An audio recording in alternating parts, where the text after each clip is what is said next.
Good morning. This morning I was supposed to work out, but I figured I'm just gonna go and walk to the grocery store and do a little bit of grocery shopping. That's gonna be my workout for the day. Let's go. This is my grocery outfit. Maybe throw in a cap because it's gonna be sunny. For the past few weeks, I've been trying to develop a habit of moving my body every day. For the most part, I'd go to my apartment building's gym and walk on an incline for 30 minutes. If I had to go to work in the city, instead of taking public transport, I would walk. Or like right now, I'm going to walk and get groceries. Anything counts as long as it gets me up and moving.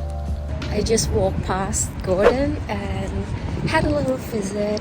I saw Christiana and Cassie. Yeah, everyone seems so well and that's good.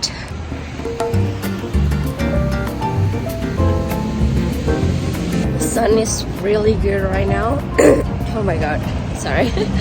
I'm still recovering from the flu that I just had last week. But yeah, the weather is perfect.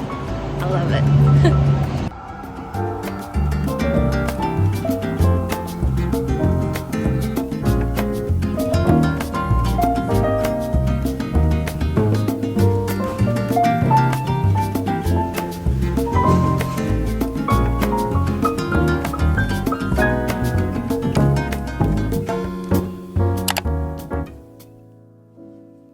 In this part of the video, I will be addressing a question I received on Instagram related to being a barista. The question is, how can one become a good barista? From my experience, there are 3 helpful practices that allow you to make great coffee consistently. First and foremost, focus on developing precision in your routine. Weigh everything and follow the recipe down to the milligram. Also, make sure every step of your process is always identical. This way, you'll be able to produce great coffee cup after cup.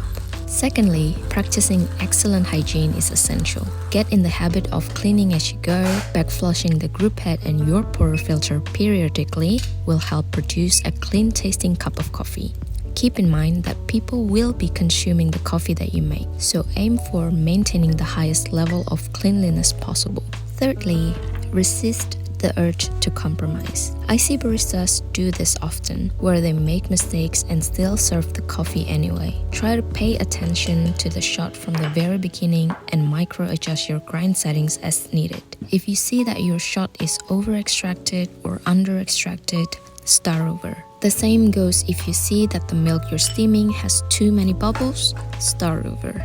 Lastly, at the end of the day, hospitality industry is built on service. So making your customers feel welcome and looked after will always be important. You don't need to go above and beyond to become their friend. Just say hello when they come in, ask how they are, make sure they're being helped properly. It would be a plus point if you could remember their names and coffee orders, but even without that, you can treat them the way you'd like to be treated as the customers. Another question that I got is about latte art. In my opinion, there are 3 things you should focus on perfecting first: milk texture, foam consistency, and knowing how much milk to use. Your goal is for the milk to have a soft, silky texture that's shiny when you swirled it. As for the foam, it should be somewhere between flat white and latte in terms of consistency.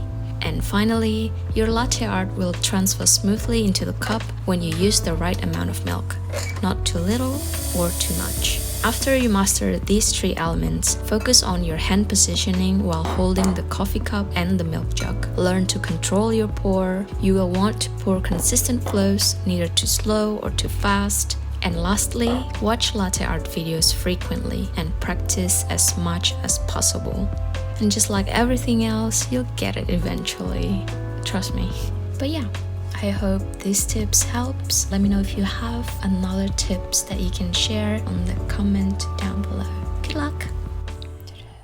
Okay, let's have lunch.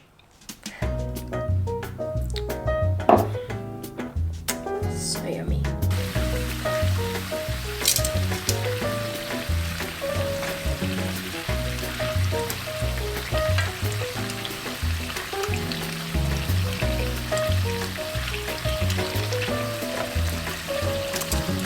currently reheating and cooking all the leftovers that I had from last weekend. You might think I'm weird that I am boiling my bacon with water, but recently I was told that water will help to render the fat in the bacon, so that's why I've been doing it ever since. It doesn't taste that different to me. Other side, I made a pearl couscous chicken soup. But yeah, that's gonna be my lunch today.